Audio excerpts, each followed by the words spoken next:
नमस्कार। मध्य प्रदेश साप्ताहिकी के इस खास अंक वार्षिकांक 2021 में आपका स्वागत है। हमारे इस खास कार्यक्रम में आपको दिखाएंगे वर्ष 2021 में घटित होने वाली प्रमुख राजनीतिक सामाजिक घटनाओं के बारे में। बात होगी राष्ट्रपति रामनाथ कोविंद और प्रधानमंत्री नरेंद्र मोदी के दौरों की। इसके साथ ही बात होगी बीते साल मध्य प्रदेश के सांस्कृतिक गलियारे में घटित होने वाली प्रमुख घटनाओं की। खेल और के लिए न्यायाधीशों के साथ ही अन्य न्यायिक अधिकारियों के प्रशिक्षण का दायरा बढ़ाया जाए।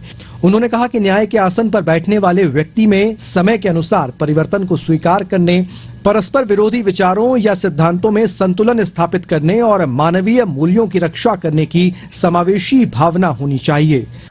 अपने प्रवास के दौरान राष्ट्रपति रामनाथ कोविंद नर्मदा आरती में भी शामिल हुए। उन्होंने ग्वारी घाट में नर्मदा के अलौकिक सौंदर्य को निहारा। इसके बाद देव दीपावली से नजारे के बीच अर्धचंद्राकार में बने मंच से मां नर्मदा आरती के दर्शन भी किए। वहीं वे दमोह में जनजातीय सम्मेलन में भी शामिल हुए। सम्मेलन के दौरान जनजातीय विकास पर केंद्रित पुस्तक बानगी का विमोचन किया गया। प्रति भारत के माननीय राष्ट्रपति जी को भेंट करें।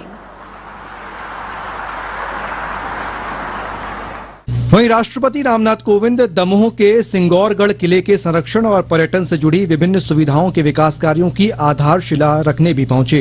राष्ट्रपति ने भूमि पूजन व शिला पट्टिकाओं का अनावरण किया। उन्होंने प्रदेश सरकार के आदिरंग पोर्टल का शुभारंभ किया। कार्यक्रम के दौरान राष्ट्रपति कोविंद ने आदिवासी समाज के विकास के लिए काम करने की जरूरत बताई।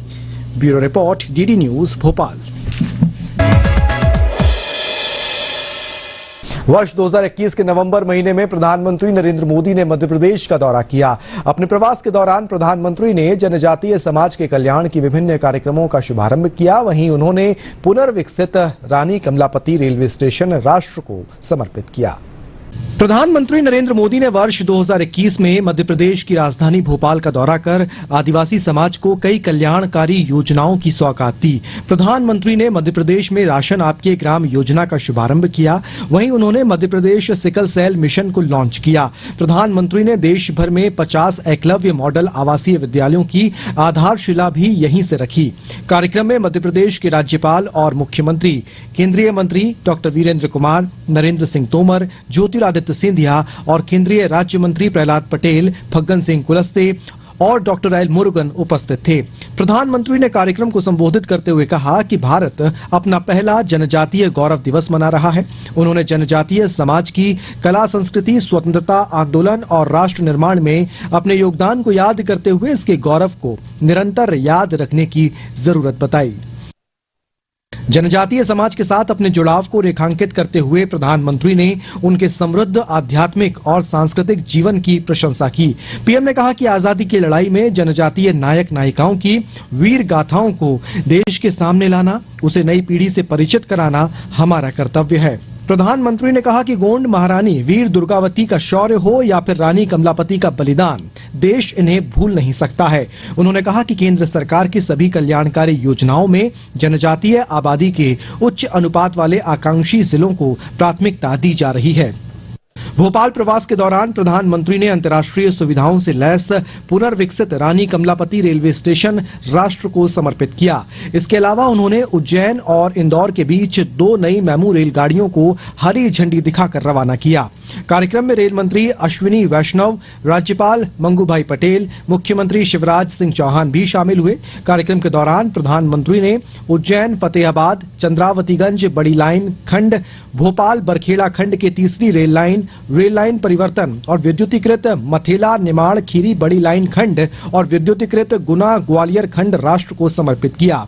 कार्यक्रम को संबोधित करते हुए प्रधानमंत्री ने कहा कि जब देश अपने संकल्पों की पूर्ति के लिए ईमानदारी से जुटता है तब सुधार आता है। उन्होंने कमलापति रेलवे स्टेशन पर विश्व स्तरीय सुविधाओं का जिक्र करते हुए कहा कि जो सुविधाएं कभी केवल हवाई अड्डे पर उपलब्ध थीं, वे सुविधाएं अब रेलवे स्टेशन पर भी उपलब्ध हैं। प्रधानमंत्री ने कहा कि भोपाल के इस ऐतिहासिक रेलवे स्टेशन का सिर्फ कायाकल्प ही नहीं हुआ, बल्कि गिन्नौरगढ़ की रानी कमलापति जी का इससे नाम जुड़ने से इसका महत्व और भी बढ़ गया। प्रधानमंत्री ने आधुनिक रेलवे की परियोजनाओं के समर्पण को गौरवशाली इतिहास और समृद्ध आधुनिक भविष्य का संगम बताया। प्रधानमंत्री नरेंद्र मोदी 19 नवंबर को एक बार फिर यूपी जाते वक्त खजुराहो एयरपोर्ट पहुंचे। इस अवसर पर मुख्यमंत्री शिवराज सिंह चौहान और स्थानीय सांसद और प्रदेश भाजपा अध्यक्ष वीडी शर्मा ने खजुराहो एयरपोर्ट पर उनका स्वागत किया। वहीं यूपी प्रवास से लौटते वक्त भी वे ग्वालियर एयरपोर्ट पहुंचे, जहां पर मुख्यमंत्री समेत राज्य कैबिनेट के अन्य सदस्यों ने उन्हें विदाई दी। Bureau report, DD news, Bhopal. साल 2021 की मार्च, अप्रैल और मई महीने प्रदेशवासियों के लिए काफी मुश्किल भरे रहे। इस दौरान लाखों लोग कोरोना संक्रमित हुए। संक्रमण से निपटने के लिए केंद्र और राज्य सरकार ने युद्ध स्तर पर व्यवस्थाएं की। कोरोना महामारी से प्रदेशवासियों को बचाने के लिए केंद्र के तत्वावधान में व्यापक स्तर पर टीकाकरण अभियान शुरू किया गया, जिसमें लोगों ने उत्साह से हिस्सा लिया। साल 2020 में भारत जिस जंग से लड़ रहा था, उसके हथियार के मिलने की उम्मीद साल 2021 से सबसे ज्यादा थी।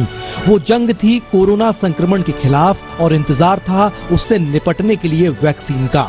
3 जनवरी का दिन न सिर्फ देश के लिए बल्कि पूरी दुनिया के लिए ऐतिहासिक रहा। भारत दुनिया भर में पहला ऐसा देश बन गया जहां एक साथ कोविड-19 की 2 स्वदेशी वैक्सीन को आपातकालीन इस्तेमाल की मंजूरी मिली थी। उन वैक्सीनों का नाम कोवैक्सीन और कोविशील्ड था। 16 जनवरी से भारत में दुनिया का सबसे बड़ा टीकाकरण अभियान शुरू हो गया था। इसे दुनिया का सबसे बड़ा टीकाकरण अभियान इसलिए कहा गया क्योंकि उस वक्त दुनिया के 100 से ज्यादा देश ऐसे थे जहां जनसंख्या 3 करोड़ से कम थी और भारत ने पहले चरण में ही 3 करोड़ नागरिकों को टीका लगाने का लक्ष्य रखा था।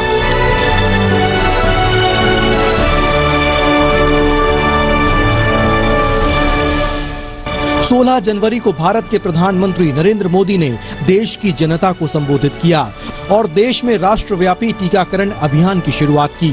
उस दिन देश में उत्सव का माहौल था। प्रधानमंत्री का भाषण जैसे ही खत्म हुआ, देश के हर कोने में वैक्सीन लगना शुरू हो गई। देश की सबसे पहली वैक्सीन दिल्ली एम्स के सफाई कर्मी मनीष कुमार को लगी। वैक्सीनेशन के लिए सरकार ने एक पोर्टल तैयार किया जिसका नाम कोविन रखा गया। कोविन पोर्टल इस अभियान को संचालित करने में बेहद ही उपयोगी साबित हुआ, जिसकी सराहना न सिर्फ दुनिया के कई बड़े देश बल्कि विश्व स्वास्थ्य संगठन ने तक की। समय के साथ कोविन पोर्टल पर कई फीचर्स भी जोड़े गए। जिस वक्त देश में चारों तरफ संक्रमण फैला हुआ था, उस वक्त देश में कुछ ऐसे लोग भी थे जो अपने देश के नागरिकों को बचाने के लिए अपनी जान की परवाह किए बगैर रात दिन अस्पतालों और सड़कों पर डटे रहे। देश के doctors, nurse, paramedical staff, ambulance driver, ASHA worker, police कर्मियों समेत कई ऐसे फ्रंटलाइन वर्कर्स थे जो कई दिनों तक अपने घर नहीं गए थे। कई तो ऐसे थे जो अपने घर वापस ही नहीं लौट पाए। अब बारी देश की आम जनता की थी। 1 मार्च से देश में आम जनता के लिए भी टीकाकरण शुरू हो गया। इस चरण में सरकार ने तय किया कि सबसे पहले हाई रिस्क वाले नागरिकों को टीका लगाया जाए। लिहाजा 60 साल की उम्र पार कर चुके सभी लोगों के साथ ही 45 साल से 59 साल तक के उन सभी लोगों को टीकाकृत किया गया जो गंभीर बीमारी से ग्रस्त थे। 1 मार्च के दिन जब अगले चरण की शुरुआत होनी थी, उस दिन सुबह ही मीडिया में आई एक तस्वीर ने देश की जनता में उत्साह भर दिया। वो तस्वीर थी देश के प्रधानमंत्री नरेंद्र मोदी की वैक्सीन लगवाते हुए। 1 मार्च की सुबह प्रधानमंत्री दिल्ली एम्स पहुंच गए थे। 7:06 पर प्रधानमंत्री ने अपने ट्विटर पर वैक्सीन लगवाते हुए तस्वीर पोस्ट कर दी थी। प्रधानमंत्री के टीका लगवाने के बाद देश के अन्य राज्यों के 60 साल से पार के मुख्यमंत्री, केंद्रीय मंत्रियों को भी टीका लगवाते हुए देखा गया। 3 मार्च को देश के राष्ट्रपति रामनाथ कोविंद भी दिल्ली के आर्मी रिसर्च एंड रेफरल अस्पताल पहुंचे और उन्होंने भी टीका लगवाया। मार्च के अंतिम सप्ताह से कोविड संक्रमण के मामलों में बढ़ोतरी होना शुरू हो गई थी। इस दौरान कई लोगों की जानें भी गईं। दवाओं और ऑक्सीजन की सप्लाई के लिए भारत की सेना की भी मदद लेनी पड़ी। भारतीय सेना के विमान ऑक्सीजन टैंकर और दवाओं को एक राज्य से दूसरे राज्य में पहुंचा रहे थे। सेना ने भी अपने अस्थायी अस्पताल बनाकर लोगों का इलाज किया। ये समय बेहद कठिन था। दुनिया के कई देशों ने इस दौरान भारत की मदद भी की। अप्रैल के महीने में देश को रूस की स्पुतनिक वी वैक्सीन के रूप में तीसरी वैक्सीन भी मिल गई। 12 अप्रैल को भारत के औषधि महानियंत्रक ने स्पुतनिक वी को देश में आपातकालीन इस्तेमाल की मंजूरी दे दी। अब भी देश की बड़ी आबादी को टीका लगना बाकी था। 19 अप्रैल को भारत सरकार ने तय किया कि 1 मई से 18 साल से ऊपर के सभी नागरिकों का टीकाकरण शुरू किया जाएगा। देश की बड़ी आबादी को टीका लगना था, लिहाजा तैयारी भी वृहद स्तर पर होनी थी। 18 प्लस के लिए शुरुआती दौर में राज्यों को वैक्सीन खरीदना था। राज्यों को वैक्सीन निर्माताओं से सीधे अनुबंध करना था। ऐसे में इस प्रक्रिया में थोड़ा वक्त लग रहा था, लिहाजा 1 मई को तो देश में केवल कुछ ही शहरों में 18 प्लस वालों को वैक्सीन लग सकी, लेकिन धीरे धीरे वैक्सीन की उपलब्धता के अनुसार टीकाकरण की गति में तेजी आती गई। हालांकि उसके बाद भी जब राज्य अपने नागरिकों को वैक्सीन उपलब्ध कराने में समर्थ नहीं दिख रहे थे, तब भारत सरकार ने निर्णय लिया कि वो ही वैक्सीन उपलब्ध करवाएगी। केंद्र के इस फैसले के बाद कुछ दिनों के लिए धीमी गति से चल रही देश में वैक्सीनेशन की प्रक्रिया को एक बार फिर तेजी मिली। इस बीच भारत दुनिया भर में अपनी वैक्सीन मैत्री के लिए भी चर्चाओं में रहा। भारत ने संकट के वक्त गरीब और जरूरतमंद देशों को वैक्सीन उपलब्ध करवाकर दुनिया को एक बार फिर वसुधैव कुटुंबकम की भावना से अवगत कराया। करीब 5 महीने के भीतर ही 29 मई 2021 तक भारत 95 देशों को 6 करोड़ 63 लाख से ज्यादा कोरोना की वैक्सीन मुफ्त भेज चुका था। इतना ही नहीं, 29 मई 2021 तक करीब 3 करोड़ 57 लाख से ज्यादा वैक्सीन की खुराक दुनिया के कई देशों ने भारत से खरीदी। भारत की सरकार ये जानती थी कि संक्रमण के खिलाफ इस जंग में टीकाकरण ही एक हथियार है। देश के कई राज्यों में टीकाकरण महाअभियान भी चला। मध्य प्रदेश भी उनमें से एक था। महाअभियानों के जरिए भी टीकाकरण को लेकर लोगों को जागरूक किया गया। 21 अक्टूबर का दिन ऐतिहासिक बन गया। उस दिन देश ने टीकाकरण के 100 करोड़ डोज के आंकड़े को पार कर लिया। इसके पीछे देश की सरकार की राजनीतिक इच्छा शक्ति के साथ साथ टीकाकरण के काम में लगे स्वास्थ्य कर्मियों का पुरुषार्थ भी था। 31 दिसंबर 2021 तक दोपहर 12 बजे तक देश में 144 करोड़ 67 लाख 12 हजार से ज्यादा डोज देश भर में लग चुके थे। देश में 85 करोड़ 51 लाख 77 हजार से ज्यादा लोगों को पहला तो 60 करोड़ 15 लाख 35 हजार से ज्यादा लोगों को दूसरा डोज लग चुका था।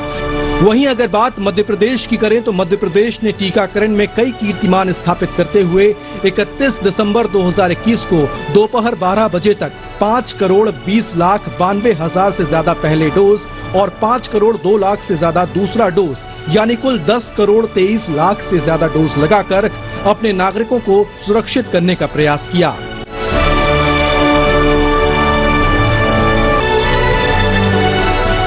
साल 2021 के अंत में नया खतरा कोविड-19 के ओमिक्रॉन वेरिएंट का मंडराना शुरू हो गया।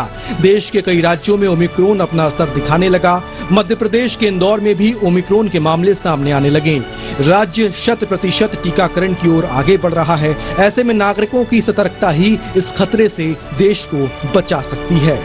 डीडी न्यूज के लिए भोपाल से आदित्य श्रीवास्तव की रिपोर्ट।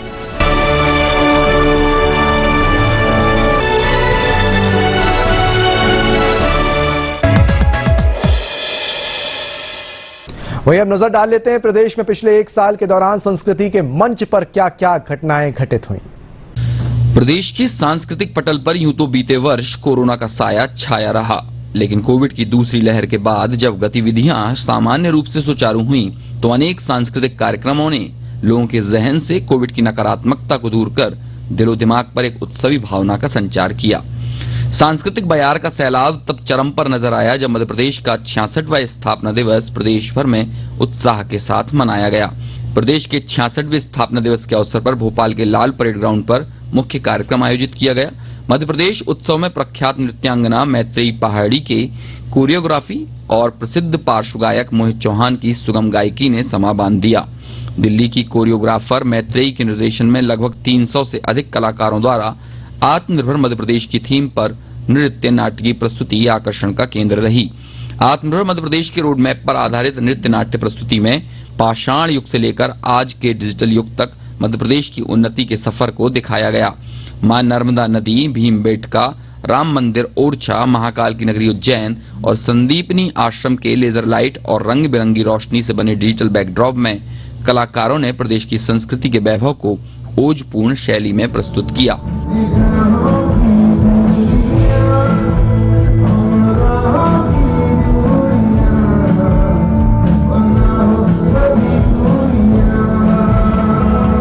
संगीत धानी ग्वालियर में आयोजित तानसेन समारोह में भी बीते वर्ष जमकर स्वर लहरियां बिखरी। मुख्यमंत्री शिवराज सिंह चौहान ने गत वर्ष दिसंबर माह में ग्वालियर में 97वें तानसेन समारोह का शुभारंभ किया। इस दौरान सीएम चौहान ने कहा कि वर्ष 2020 में शताब्दी तानसेन समारोह को पूरी गरिमा और धूमधाम के साथ मनाया जाएगा। समारोह के शुभारंभ कार्यक्रम में देश के सुप्रतिष्ठित सितार वादक पंडित कार्तिक कुमार मुंबई और सुविख्यात घटम वादक पद्म भूषण पंडित विक्कू विनायकरम चेन्नई को वर्ष 2013 और 2014 के राष्ट्रीय कालिदास सम्मान से अलंकृत किया गया। धार जिले की प्रसिद्ध पर्यटन नगरी मांडवगढ़ में वर्ष 2021 के अंत में 5 दिवसीय मांडू उत्सव का आयोजन किया गया, जिसमें बड़ी संख्या में पहुंचे पर्यटकों ने cycle tour, Instagram tour, heritage tour का आनंद लिया। साथ ही हॉट एयर बैलून से मांडू की वादियों को निहारा। लोगों ने फूड कोर्ट में चटपटे व्यंजनों का भी मजा लिया। मांडू की ऐतिहासिक इमारतों और अटखेलियां करते बादलों से प्राकृतिक नजारा देखने पर्यटक हॉट एयर बैलून पर सवार हुए। एयर बैलून में सवारी के बाद पर्यटकों ने योगा एंड मॉर्निंग वॉक किया। Cycle tour, Instagram tour, heritage tour सहित रूरल टूरिज्म का पूरे दिन आनंद पर्यटकों द्वारा लिया गया। वहीं नवराज हंस की म्यूजिकल ग्रुप प्रस्तुति ने श्रोताओं को मंत्रमुग्ध कर दिया।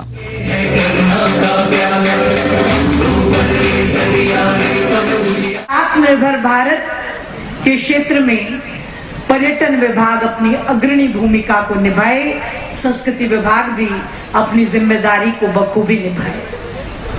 और आप देखेंगे यहाँ पर भी कि हमारे स्थानीय कलाकारों ने हस्तशिल्प कला कौशल की प्रदर्शनी आपको यहाँ देखने को मिलने वाली है।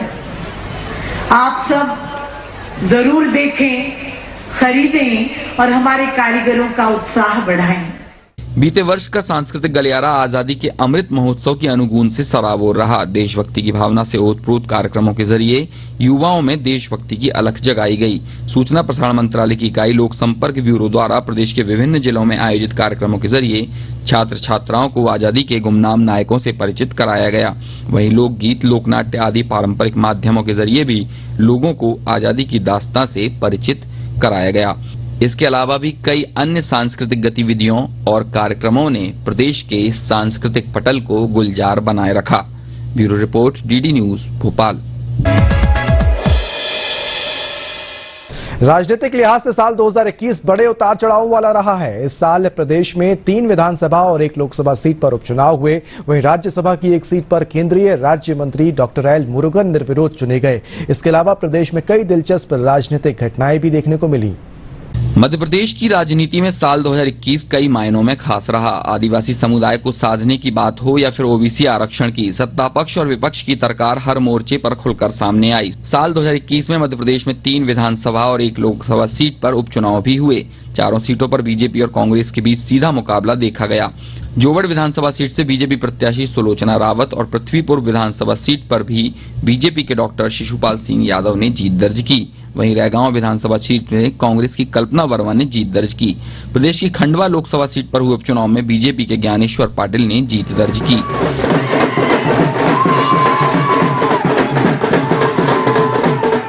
साल 2021 में कर्नाटक के राज्यपाल बने थावरचंद गहलोत ने राज्यसभा सीट से त्यागपत्र दे दिया, जिसके बाद केंद्रीय सूचना एवं प्रसारण राज्य मंत्री डॉक्टर एल मुरुगन इस सीट पर निर्विरोध राज्यसभा सांसद निर्वाचित हुए।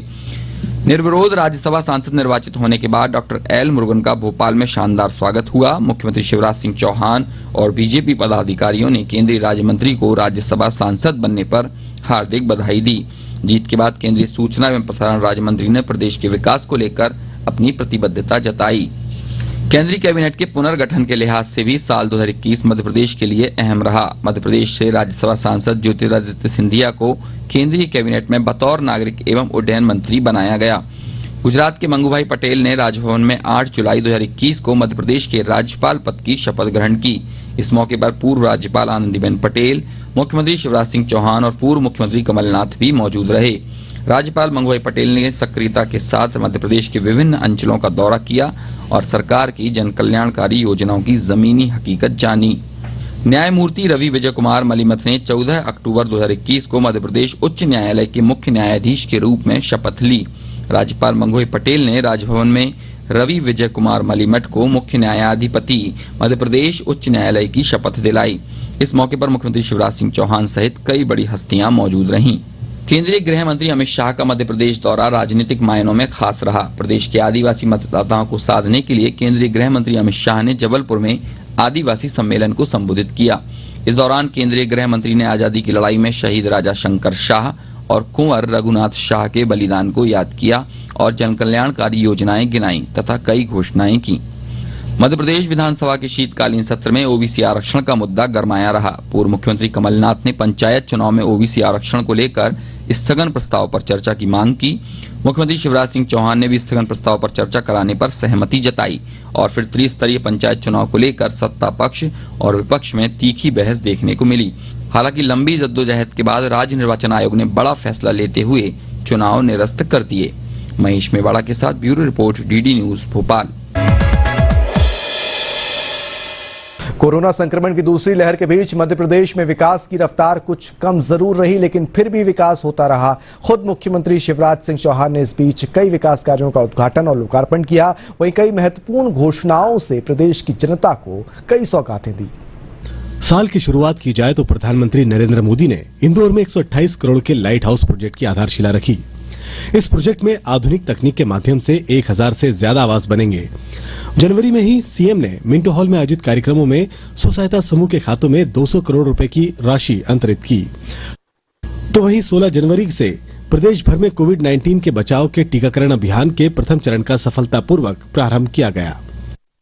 वहीं 24 जनवरी को मुख्यमंत्री शिवराज सिंह चौहान ने प्रदेश के 44 जिलों में 501 आंगनवाड़ी भवनों और 12 जिलों में नवनिर्मित वन स्टॉप सखी सेंटरों का उद्घाटन किया। फरवरी में सीएम शिवराज सिंह चौहान ने असहाय, बुजुर्गों और दिव्यांगों को घर पर ही राशन उपलब्ध करवाने की मुख्यमंत्री आशीर्वाद योजना का ग्वालियर से शुभारंभ किया। तो वहीं भोपाल में 40,000 ग्रामीण पथ विक्रेताओं को एक साथ 10-10 हजार रुपए के ऋण उपलब्ध कराने का शुभारंभ किया।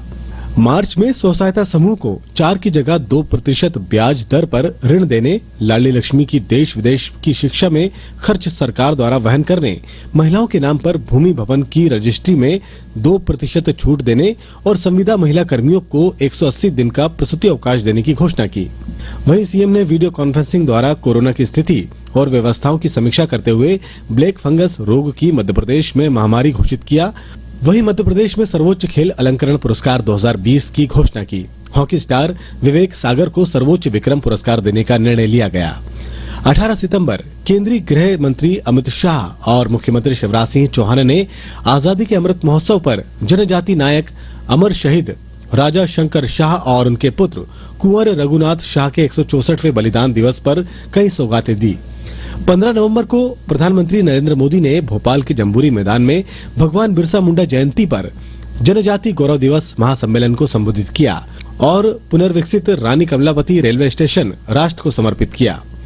4 दिसंबर को राज्यपाल मंगूभाई पटेल और मुख्यमंत्री शिवराज सिंह चौहान ने पाताल पानी में क्रांति सूर्य जननायक टंटिया मामा के बलिदान दिवस पर अष्ट धातु से निर्मित जननायक टंटिया मामा की भव्य प्रतिमा का अनावरण किया और पैसा एक्ट लागू किए जाने का ऐलान किया। 23 दिसंबर को सीएम ने जनता के नाम संदेश में कहा कि संक्रमण से बचाव के लिए पूरी सावधानी बरतें। तत्काल प्रभाव से प्रदेश में रात्रि 11 से सुबह 5 बजे तक कर्फ्यू लगाने की भी सीएम ने घोषणा की। साल के अंत में मुख्यमंत्री ने प्रदेश और देशवासियों को नए वर्ष की शुभकामनाएं देते हुए साल 2022 में कोविड जैसी महामारी से सभी के बचे रहने और सभी आवश्यक नियमों का पालन कर सतर्क रहने का भी संदेश दिया। दीपक जैन, डीडी न्यूज भोपाल। प्रदेश में खेल गतिविधियों के लिहाज से साल 2021 काफी अहम रहा। पिछले साल जहां भोपाल में दिव्यांग क्रिकेट टूर्नामेंट का आयोजन किया गया, वहीं राष्ट्रीय स्तर की शूटिंग चैंपियनशिप का आयोजन कर खेल प्रतिभाओं को निखारने का काम किया गया। मध्य प्रदेश में 2021 का वर्ष खेल के क्षेत्र में उपलब्धियों भरा रहा। एक ओर प्रदेश के खिलाड़ियों ने ओलंपिक सहित कई अंतर्राष्ट्रीय खेल प्रतियोगिताओं में अपना लोहा मनवाया, वहीं दूसरी ओर राष्ट्रीय शूटिंग चैंपियनशिप जैसी प्रतिष्ठित प्रतियोगिताओं की मेजबानी का अवसर प्रदेश को मिला। इसके साथ ही मंत्रिपरिषद ने मध्य प्रदेश को खेलों का हब बनाने के लिए युवाओं को और अधिक अवसर प्रदान करने के लिए खेलो इंडिया यूथ गेम्स 2022-23 का आयोजन मध्य प्रदेश में करने की स्वीकृति दी। मंत्रिपरिषद ने भोपाल के निकट ग्राम नाथू परखेड़ा में 20.42 हेक्टेयर भूमि पर अंतर्राष्ट्रीय स्पोर्ट्स कॉम्प्लेक्स की स्वीकृति देते हुए प्रथम चरण के लिए 176.59 करोड़ रुपए की राशि की स्वीकृति भी प्रदान की। टोक्यो ओलंपिक में विवेक सागर प्रसाद ने हॉकी में, रूबीना फ्रांसिस और ऐश्वर्य प्रताप सिंह तोमर ने शूटिंग में मध्य प्रदेश खेल अकादमी की ओर से भागीदारी की। इन सब के अलावा महिला हॉकी में मध्य प्रदेश सीनियर राष्ट्रीय चैंपियन बना। दूसरी ओर सब जूनियर और जूनियर राष्ट्रीय अकादमी प्रतियोगिता में मध्य प्रदेश राष्ट्रीय चैंपियन बना। मध्य प्रदेश अकादमी के शूटिंग खिलाड़ी ऐश्वर्य प्रताप सिंह ने पेरू में राइफल 3 पोजीशन शूटिंग विश्व कप में 463.4 अंकों के साथ नया विश्व रिकॉर्ड अपने नाम किया। इसके साथ ही एथलेटिक्स अकादमी के खिलाड़ी सुनील डाबर ने 1500 मीटर दौड़ में 348.54 सेकंड में दौड़ पूरी कर नया मीट रिकॉर्ड बनाया। कोविड-19 जैसी विश्वव्यापी महामारी के बावजूद खेलों के लिहाज से उपलब्धियों भरा रहा वर्ष 2021। इस वर्ष जहां जापान के टोक्यो में ओलंपिक 2020 का आयोजन हुआ, इस आयोजन में मध्य प्रदेश से प्रशिक्षित सर्वाधिक खिलाड़ियों ने भारतीय टीम का प्रतिनिधित्व किया। जहां तक मध्य प्रदेश राज्य खेल अकादमियों के खिलाड़ियों की बात की जाए तो पुरुष हॉकी अकादमी के 2 खिलाड़ी नीलाकांत शर्मा और विवेक प्रसाद सागर ने भारतीय हॉकी टीम का प्रतिनिधित्व किया और देश को ओलंपिक का कांस्य पदक हासिल करने में महती भूमिका निभाई। महिला हॉकी अकादमी की खिलाड़ी सुशीला चानू, मोनिका और वंदना कटारिया भी ओलंपिक में भारतीय महिला हॉकी टीम का हिस्सा रहीं। शूटिंग अकादमी के 2 खिलाड़ियों ऐश्वर्य प्रताप सिंह तोमर ने राइफल इवेंट में और चिंकी यादव ने पिस्टल इवेंट में भारत को ओलंपिक कोटा दिलाया। ऐश्वर्य प्रताप सिंह तोमर ने ओलंपिक में भारतीय दल का प्रतिनिधित्व भी किया। वहीं para pistol shooter Rubina Francis ने पैरा भारत को ओलंपिक कोटा दिलाया और पैरा ओलंपिक गेम्स में भारतीय टीम का प्रतिनिधित्व भी किया। यह तीनों खिलाड़ी मध्य प्रदेश राज्य शूटिंग अकादमी के खिलाड़ी हैं।